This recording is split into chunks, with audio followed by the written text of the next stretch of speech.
있습니다. 마가복음 8장 27절에서 38절까지.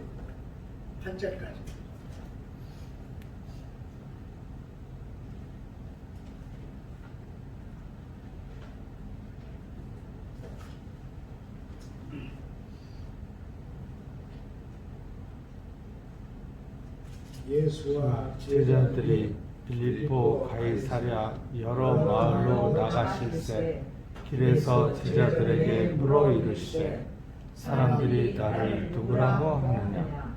제자들이 여짜와 이르되 세례 요한이라 하고 더러는 엘리야 더러는 선지자 중에 하나라 하나이다. 또 물으시되 너희는 나를 누구라 하느냐.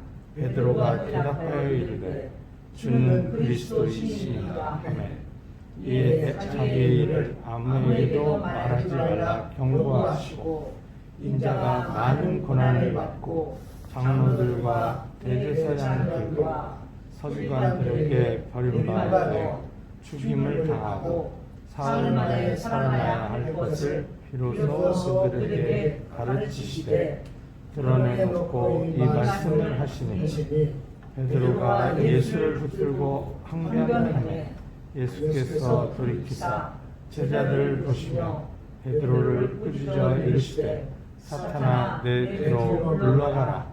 내가 하나님의 일을 생각하지 아니하고 도리어 사람의 일을 생각하는도다 하시고 우리와 제자들을 불러 이르시되 누구든지 나를 따라오려거든 자기를 부인하고 자기 십자가를 지고 나를 따를 것이니라.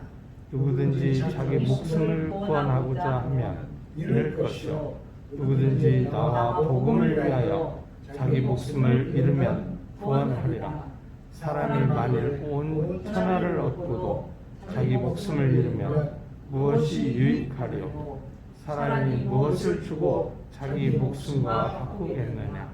누구든지 이 음란하고 죄 많은 세대에서 나와 내 말을 부끄러워하면 인자도 아버지의 영광으로 거룩한 천사들과 함께 올 때 그 사람을 부끄러워하리라. 아멘. 8절의 말씀 내용과 같습니다. 그런데 잘 보면 마가는 마태와 좀 다르게 기록하고 있습니다. 마태가 교회의 기초, 그리고 베드로의 고백, 그리고 주님의 재림을 강조하는 데 비해서 마가는 좀 더 짧고 그리고 사건 자체를 중심에서 기록하고 있습니다. 이렇게 보면 마가가 마태의 증언하고 다른, 그러니까 마태가 기록한 것과는 방향이 조금 다른 그런 방향으로 기록하고 있지 않은가 그런 생각에, 그건 뭐냐?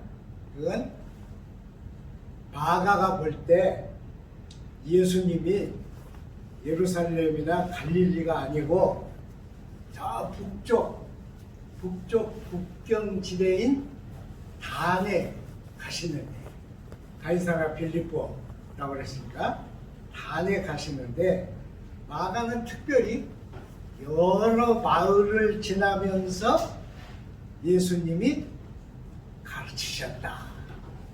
여러 마을을 걸어가시면서 가르치셨다. 그렇게 했습니다. 잘 보면, 저는 그래서 이 본문을 듣겠는데요. 잘 보면 마가가 다른 증언을 하고 싶었어요. 여러분, 마태는 12제자였죠. 그러니까 이 사건 속에 마태는 실제로 자기가 경험했습니다. 마태 속에서, 그 사건 속에서. 근데 마가는 12제자가 아닙니다. 그 마가는 베드로의 통역관으로 활동을 했다 그러니까 마가는 제2세대 지도자, 그러니까 제2세대 그룹에 속한 예수님의 제자였습니다. 그러니까 실제로 그 사건을 본 사람은 마태입니다. 그런데 마가는 그 얘기를 들어가지고 그 사건에 대해서 들어가지고 자기 생각을 중심에서 기록합니다. 갈릴리에서 그 단까지는 현재의 도로에서 자동차로 1시간 정도 걸린다고 그럽니다. 근데 그때는 도로도 있었던 거 아니고 자동차로 간 것도 아니니까 갈릴리에서 그 단까지 걸어가는 시간은 아마도 4시간이나 5시간은 걸렸을 것이다. 그래서 생각이 들어요. 아마 그랬을 거예요. 근데 가시면서 여러 마을을 지나서 가시는데 뭐 하고 가셨겠어요, 여러분? 예수님 제자들 데리고 가시는데 걸어간다면 뭐 하고 가시겠어요? 요즘같이 유행가를 부르면서 갈 수는 없잖아요. 그러니까 예수님께서 사람들이 나를 누구라고 하냐? 이런 질문을 하셨어요. 그래서 이제 여러분 아신 대로 여러 가지 대답이 나왔습니다. 예수님, 근데 마가는 이것을 다 여러 가지 얘기 중에서 핵심이 베드로가 고백을 했는데 주는 그리스도십니다. 그러니까 당신은 우리 메시아입니다. 이렇게 고백했다는 거예요. 그러니까 예수님이 그거 말하지 마라. 그거 세상에 말하지 마라. 거기까지는 거의 비슷해요. 근데 이제 그래놓고 뭐라고 그랬는가 그러면 누구든지 나를 따라오려면 뭐라고 그랬어요? 나를 따라오는데 거기다가 자기가 이렇게 부가해야 할 그것이 무엇이에요? 목숨입니다. 목숨이요. 길 걸어가면서 누구든지 나를 따라오려면 자기 목숨을 버리고 그리고 나를 따라오라. 이러는 거예요. 마가는 이렇게 썼어요. 그러니까 얼마나 대단한 얘기예요. 대단한 얘기입니다. 여기는 그 마태복음에 있는 하나님의 아들이십니다. 그것도 없고 또 네가 말한 그 얘기는 네 지식에서 나온 게 아니고 하나님이 주신 그 뜻에서 나온 것이다. 한 것도 없어요. 그러니까 예수가 메시아다 하는 말하지 마라. 밖에다 말하지 마라. 그러면서 이 얘기를 하는 거예요. 사람들이 나를 버리고 그리고 나를 죽이고 괴롭히고 나를 죽일 것이다. 부활은 그대로 말했어요. 그러면 내가 사흘 만에 부활할 것이다. 여기까지 했습니다. 왜 사람들이 예수를 버려요? 여러분, 사람들이 이미 예수하고는 아무 관계가 없습니다. 이 12 제자만 예수하고 관계가 있지 다른 사람들은 아무 관계가 없어요.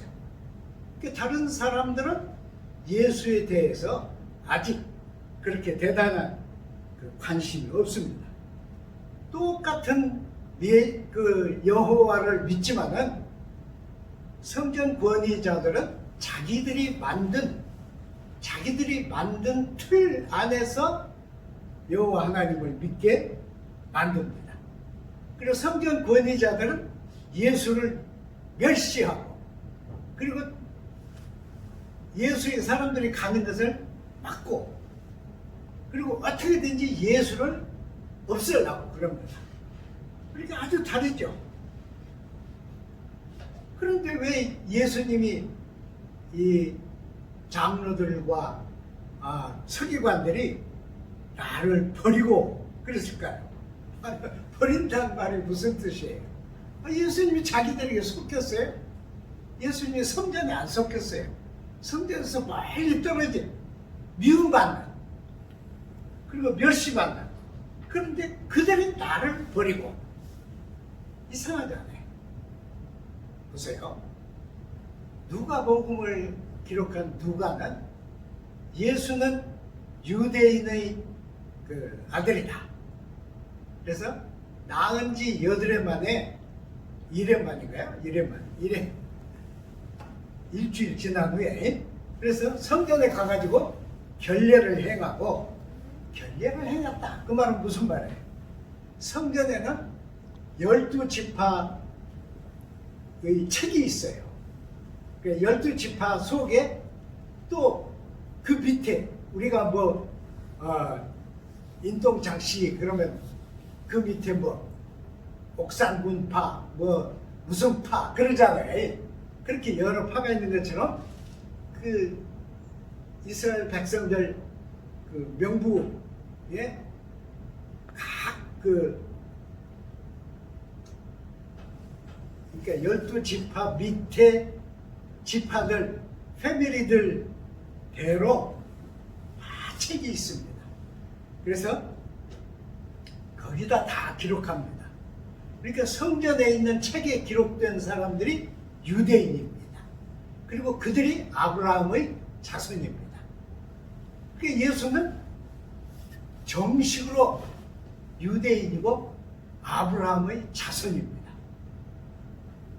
그런데 버린다 이 말은 무슨 말이에요? 이방인처럼 취급한다는 뜻이에요. 그 책에서 이름을 제거한다는 뜻이에요. 너는 아브라함의 자손이 아니다.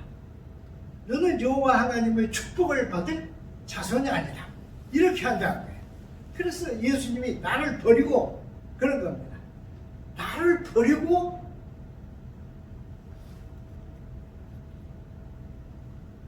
나를 학대하고 나를 죽일 것이다. 그러니까 베드로가 뭐라고 했어요?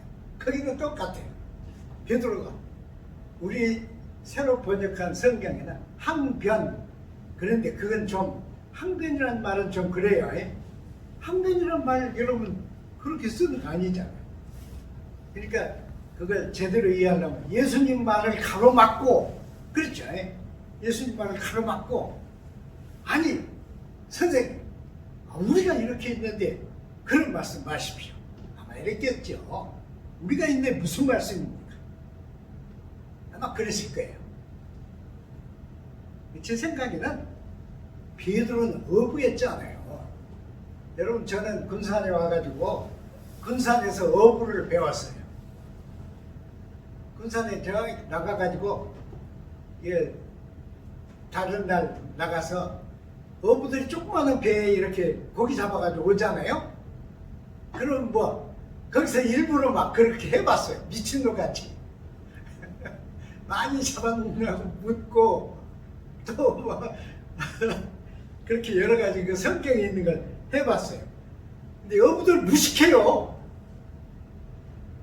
아니 누구시냐고 묻지도 않고 뭐라 그래요? 재수가 없으려니까 어떤 미친놈이어가지고 지랄을 하냐고 막 야단쳐요. 그러니까 그게 어부들이잖아요. 그러니까 베드로가 그냥 자기 성품대로, 베드로는 철인이나 지식인이 아니잖아요. 그러니까 자기 성품대로 주님 무슨 말씀이세요? 우리가 이렇게 있는데 무슨 말씀이에요? 누가 주님을 학대하고 죽인다는 말씀입니까? 이렇게 이제 했죠. 예수님이 더 중요한 얘기들을 했습니다. 물론 나무랬죠. 근데 제가 읽기는 마가는 나무라는 것을, 책망하는 것을 중심으로 안 썼습니다. 마태는 책망을 중심으로 썼습니다.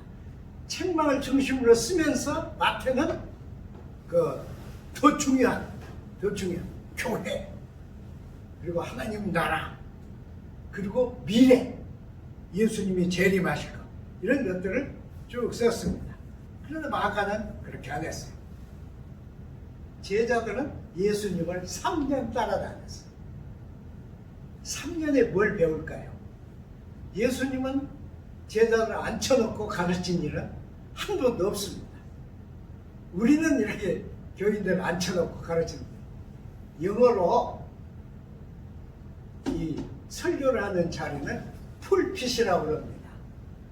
그리고 설교를 듣는데 앉아있는 분들은 퓨라고 그래요. 재밌잖아요, 여러분. 퓨라고 그래요. 그래서 항상 교인 여러분으로 취급을 하고 퓨로 취급을 했어요. 퓨. 그냥 듣는 사람들.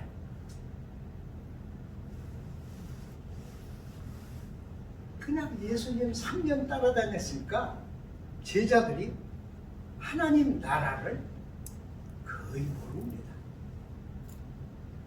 이때 예수님하고 그 갈사라 빌립보를 갈 때는 어느 정도 들었는지 우리가 이해할 수 없어요. 알 수 없죠. 그래서 예수님은 여기서 중요한 하나님의 나라의 핵심을 가르칩니다. 갈사라 빌립보를 가면서.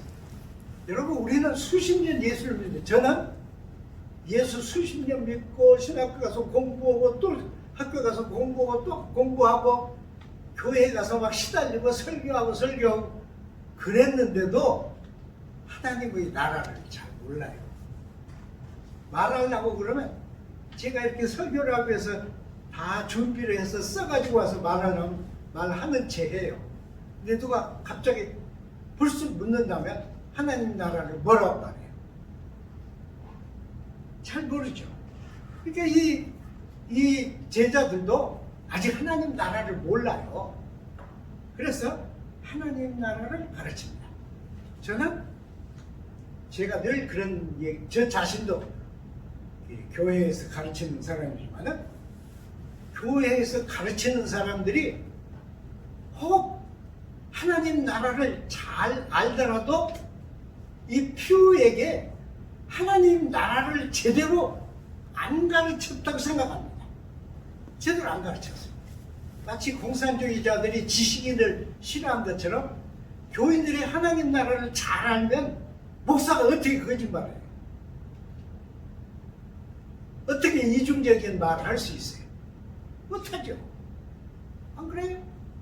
그러니까 사실은 교회가 그 많은 성직자들이 하나님 나라를 제대로 안 가르쳤습니다. 그러니까 교회는 있는데 그 속에 하나님 나라는 뭔만 있어요? 언어만 있습니다. 누구든지 말로는 잘해요. 잘합니다.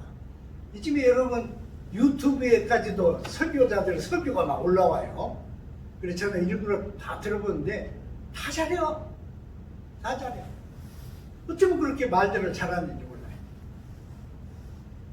근데 말로는 잘하지만은 이들이 하나님 나라를 교인들에게 제대로 안 가르쳤다. 저는 그렇게 생각하고 그렇게 저는 후회를 해요. 제 자신도 후회를 합니다. 이런 점은 칼 막스가 명확하게 통찰을 했습니다. 뭐라고 그랬느냐? 이렇게 얘기했습니다.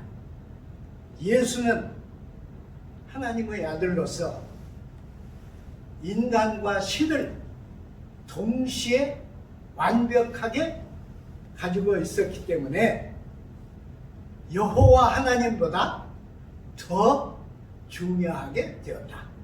그랬습니다. 근데 이제 예수를 따르는 사람들 속에서 사람들이 길을 쓰고 뭐가 된다 그러면 성자가 됐습니다. 우리가 뭐 성 어거스틴 그러잖아요. 성 토마스 뭐 그러잖아요. 성자가 됐어요. 이게 이제 성자들이 되면서 성자들은 모든 교인들 속에서 예수님보다 자기들을 더 중요하게 만들었습니다. 안 그래요, 여러분? 그래서 중세 교회들은 예수님보다 성자가 더 중요했어. 심지어 성자라고 하는 사람의 해골까지 가져다가 교회에다가 모셔놨습니다. 그리고는 우리는 아무개 성자의 그 몸을 가지고 있는 교회다. 막 이렇게 했어요. 막스는 그렇게 이해를 했습니다. 그런데 그 후에 교회에서는 성직자들이 막 일어났습니다. 성직자들이 일어났어요. 성직자들이 교회에서 자기들을 성자보다 더 중요하게 만들었습니다. 그럼 누가 제일 중요해요? 이게 칼 막스가 기독교를 통찰한 내면. 신자들이 정말 하나님 나라를 안다면 엄청 주의를 할 거예요. 주의만 하겠어요. 말도 함부로 못하죠. 저는 집에서 마누라에게는 말을 함부로 하는데요. 교인들에게 함부로 안 하려고 마누라에게는 함부로 해요. 변명이죠. 근데 만일 제가 집에서 하나님을 모시고 하나님 앞에서 살고 하나님 나라의 일꾼으로 산다면 마누라에게 꼼짝 못할 거예요. 함부로 말도 못할 거예요. 이것을 안 성직자들은 신자들에게 하나님 나라를 제대로 안 가르쳤습니다. 저는 그렇게 믿어요. 제 자신도 어떤 때는 막 목회할 때 말이죠. 제 인격보다 막 넘치는 막 말로 표현할 수 없는 힘들린 것 같은 그런 상태로 막 교인들을 가르치고 교인들 집에 가서도 막 야단치고 막 야단치고 위로하고 뭐 같이 음식도 먹고 막 그랬지만 하나님 나라를 제대로 가르치지 못했어요. 싫어해. 하나님 나라를 가르치면 싫어합니다. 아니 우리가 세상에 살지 내가 뭐 천사입니까? 내가 그냥 기독교인이지 내가 뭐 이렇게 나오죠. 내가 성자입니까? 막 이렇게 나오죠. 그런 세상을 향해서 예수님은 아무든지 나를 따라오려면 자기를 버리고 자기를 극복하고 자기를 넘어서고 나를 쫓을 것이다. 그랬어요. 참 기막힌 것은 너희 다 나 따르라 그러지 않았어요. 너희 모두 나를 따르라 그러지 않았습니다. 누구든지 기가 막히죠. 누구든지 지금 예수님 앞에는 예수님께서 이 말씀을 하실 때 12제자만 있는 거 아니에요. 다른 사람들도 따라왔어요. 그러니까 다 모아놓고 들으라고 하고 이런 말씀을 하셨는데 다 나가 안 했어요. 누구든지. 그러니까 누구든지는 자기가 결정해요. 누구든지 나를 따르려면 너희 모두 빠짐없이 아닙니다. 누구든지 나를 따르려면 이게 천국 얘기예요. 나를 따르려면 자기 목숨과 하나님 나라를 묶어라 이 얘기입니다. 자기 목숨과 하나님 나라를 묶어라 이런 얘기예요. 얼마나 기막힌 얘기예요. 우리가 성경에 기록된 대로 말은 할 수 있지만은 정말 우리가 하나님 나라를 잘한다면 목사들도 설교를 제대로 못할 겁니다. 옛날에 영국의 리빙스톤은 사람들이 막 강단을 마련하고 말을 해달라고 그러면 말을 못했대요. 올라가가지고는 가만히 있어. 말 않고. 그럼 막 교인들이 언제 말하려나 하면 저쪽에서 막 말씀하세요 말을 못했어. 근데 리빙스턴은 하나님 나라나 겸손해서 그런 게 아니에요. 말을 못했어. 자기가 아프리카는 다 이렇게 탐험을 했지만 말하는 재주가 없었어요. 그래서 말을 못했습니다. 그러니까 사람들이 막 더 리빙스턴이 온다 그럼 구름같이 몰려와가지고 말 안 하니까 우리가 말로는 하나님 나라를 잘 하지만은 사실은 하나님 나라를 배제합니다. 배제해요. 이 큰일이에요. 그래서 예수님은 하나님 나라를 생명에 묶었습니다. 여기는 그래요. 마가는 그걸 말합니다. 생명에 묶었어. 그러면서 너희 목숨보다 더 중요한 것이 뭐딨냐? 목숨을 잃으면 무엇으로 바꿀 수 있냐? 그래, 너희 목숨이 하나님 나라하고 묶여져야 한다. 이 얘기예요. 여러분, 길에서 이건 뭐 성전도 아니고 회당도 아니고 이런 방도 아니고 세미나 룸도 아닌 길에서 예수님은 이 말씀을 하십니다. 얼마나 기가 막힌 얘기예요. 예수님 말씀은 하나님 나라가 저기 있는 하나님 나라가 막 내려와서 여기에 도래하는 걸 말하는 게 아니에요. 너희 목숨, 너희가 막 굶고 어려워도 못 죽는 그 너희들의 목숨을 잃고 얻는 것이 하나님 나라다. 얼마나 무서워요. 너희 목숨이다. 이러는 거예요. 그래서 잃으면 구원을 얻으리라. So say. 그랬어요. 구원을 얻으리라. 그러니까 이 구원이 뭐예요, 여러분? 야! 우리가 짧게 기록된 성경을 슬쩍 지나가면 아무 문제가 없어요. 근데 마가가 하려고 하는 말은 뭐야? 마가가 마태오고 달리 따로 떼어서 말하려고 하는 것은 왜 했을까? 그건 바로 이겁니다. 그리스도의 구원을 얻을 것이다. 이게 무슨 얘기예요? 우리는 구원을 용서, 이상적인 세계, 혹은 사후의 영생 이렇게 생각하는데 마가가 여기서 말하는 구원은 아닙니다. 너희 생명의 없어짐과 새로워짐이에요. 너희 생명이 없어지고 다시 얻게 될 것이다.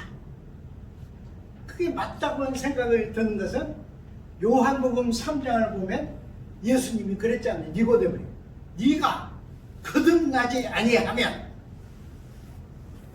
그랬잖아요. 또 바울은 에베소서 2장에서 2장 2절 또 5절 사이에 너희가 전에는 진노의 자식이었는데 하나님의 진노의 자식이었는데 지금은 너희가 구원의 은총 안에 있는 그리스도 안에 있는 자다. 그랬어요. 그리스도 안에 있는 자다. 그러니까 이 구원이 뭡니까? 이것은 운명의 뒤집어짐입니다. 운명의 뒤집어짐이에요. 여러분 좀 어렵다고 생각하실지 모르지만 우리의 운명은 우리가 모릅니다. 전혀 몰라요. 여러분 그러잖아요? 몰라요. 그래서 우리는 자연적으로 주어진 운명, 그래가지고 숙명, 그럽니다. 여러분 그러죠? 숙명은 뭐예요? 피동적으로 가는 거예요. 몰라, 전혀 몰라. 그리고 피동적으로 가는 거예요. 이것은 자연 속에서 우리가 짊어지고 나온 숙명입니다. 그래서 그것은 destiny out of Christ. 그리스도 밖에 있는 운명입니다. 그리스도 밖에 있는 운명이에요. 바울은 in Christ. 그리스도 안에서 이랬습니다. 요한도 내가 내 안에 그랬습니다. 그랬으니까 바울과 요한이 말하는 구원은 그리스도 안에 있는 운명입니다. 그리스도 안에 있는 운명. 그게 뭐냐? 그리스도 안에 있는 운명은 내가 모르고 피동적으로 어쩔 수 없이 끌려가는 것이 아닙니다. 뭐예요? 아까 생명과 하나님 나라의 묶음이라고 그랬는데 그건 뭐예요? 그리스도의 은혜, 그리스도의 섭리, 그리스도 영의 작업과 함께 내가 운명의 주체인 내가 피동적으로 아니고 그리스도 은혜와 그리스도 섭리와 그리스도 영의 작업과 함께 내 운명을 뒤집는 것입니다. 뒤집는 거예요. 내가 모르는 숙명을 짊어지고 가는 게 아니고 뒤집는 것입니다. 여러분 이것을 바울은 양자됨이라고 그랬어요.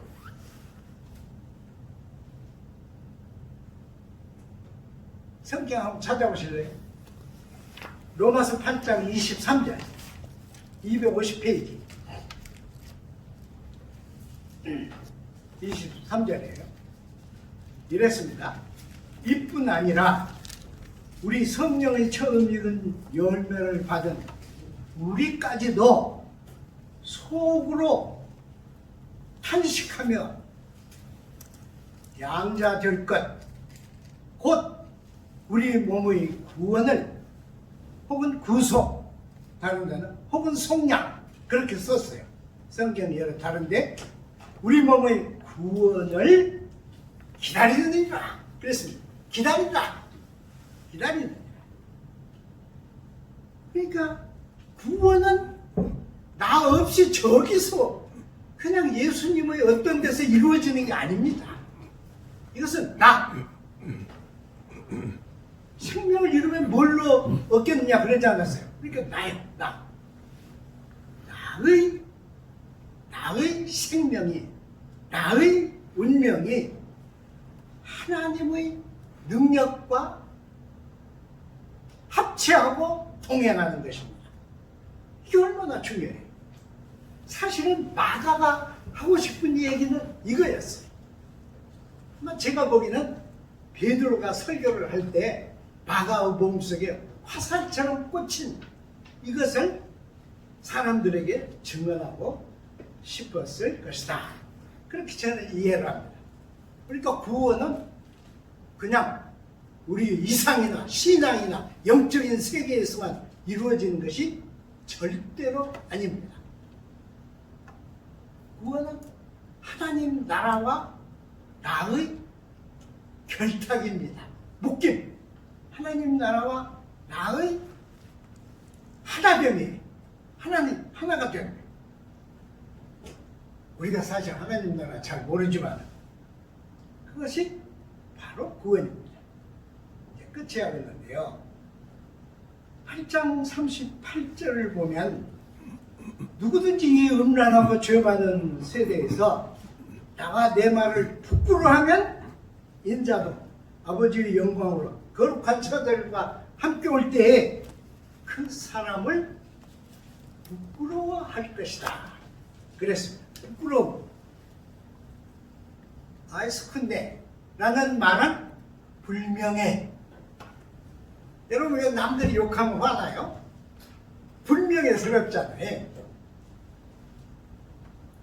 군대 가면 전부 다 개자식이에요, 여러분. 그래서 저도 군대에서는 개자식이었어요. 불명이죠, 불명이. 그때 군대에서는 개자식 정도는 안고 다녀. 뭐 하루에 100번씩 들어도 안고 다녀. 왜 그래요? 멍청한 군인이니까. 그래서 이런다고 그러잖아요. 론산에 가면, 론산 여기 훈련소 있는데 가면 그런다고 그러잖아요. 사람들이 저기 사람 하나하고 군인 둘하고 걸어가네? 군인은 뭐예요? 사람이 아니에요. 그래서 사람 하나하고 군인 둘하고 걸어가네 그런다고 그래요. 불명예죠. 불명. 당시 예수는 그 사회에서 아무 지위도 없고 명예도 없고 권위자들이 악선전하는 대상이었습니다. 그러니까 사람들이 부끄러워했어. 우리가 사는 지금 세상은 뭘 주로 부끄러워해요? 애들이 뭘 부끄러워해요? 애들이 뭘 부끄러워합니까? 애들이 제일 부끄러워하는 게 부모입니다. 돈이 없어도 부끄러워. 부모가 사회적으로 이렇게 막 칭송을 못 받아도 부끄러워. 요즘 뭐 컴퓨터에서 쓰는 말은 부끄러워가 아니라 부끄드구만요. 부끄. 제가 잊지 못하는 그 작품 가운데 이 얘기는 인도의 그 문인 라빈드라나드 타고르라고 하는 사람이 쓴 아버지라고 하는 작품입니다. 인도 사람들은 그 윤회설을 믿잖아요. 그래서 어떤 사람이 아들을 낳았는데 자기 아들이 못나게 보인 사람이 누가 있어요? 아들이 너무 잘생겼어. 그래서 이 사람 마음속에 이건 내 아들이 아니다. 신이 우리 혈통 속으로 현신한 것이다. 그래가지고 몸이 막 달아지게 아들을 잘 길렀어요. 대학에 보냈습니다. 그래서 철에 따라 좋은 옷을 해다 바치면서 길렀어요. 졸업식 날이 되었습니다. 이렇게 타고 간단하게 안 썼어요. 근데 이 사람이 막 졸업을 하게 되니까 아들이 그렇게 신의 현신 같은 아들이 졸업을 하게 되니까 금단추가 달린 새 옷을 해가지고 잘 싸서 가지고 갔습니다. 졸업식장에 들어가려고 나오는 아들에게 이 옷을 건넸습니다. 아들하고 같이 온 똑같은 졸업생들이 누구냐? 그렇게 물었어요. 이 아들이 뭐라고 했게? 우리 집의 일꾼이다. 그랬습니다.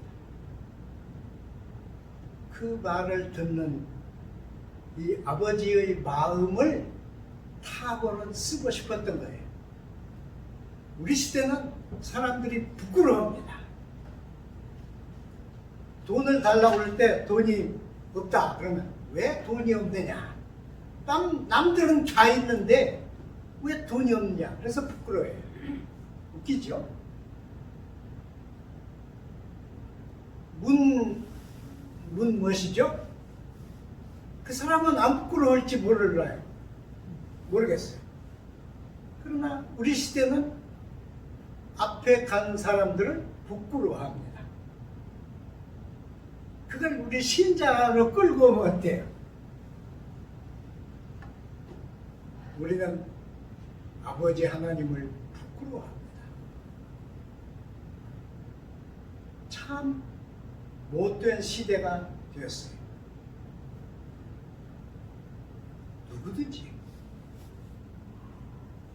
사람들 앞에서 나를 부끄러워하면 내가 천사들과 함께 올 때 그 사람을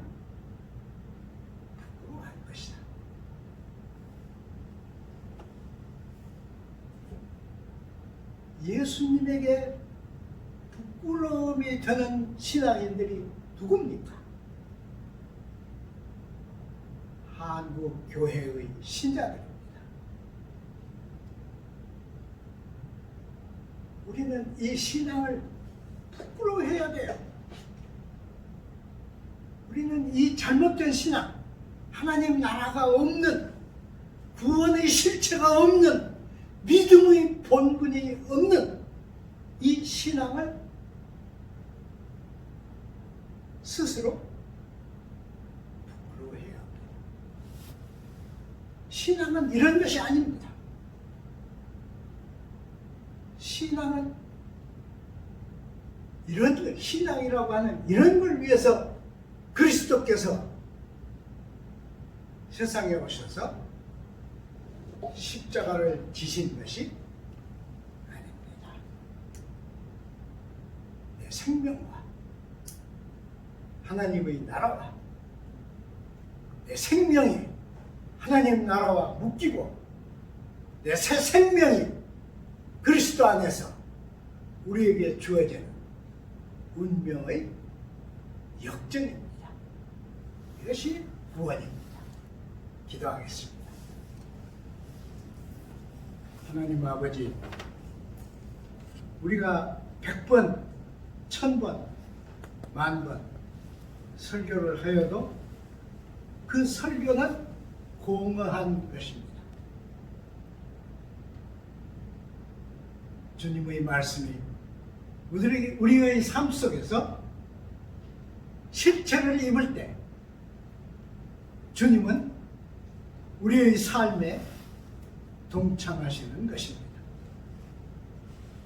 내가 그리스도를 자랑스럽게 여기고 내가 하나님 나라를 자랑스럽게 여긴다면 내 신앙이 근원부터 바뀌어야 하겠습니다. 하나님의 영이 내 속에서 내 인격을, 내 삶을, 내 모든 사고를 다스리시고 하나님의 지체로 만드소서. 예수님 이름으로 기도드립니다. 아멘.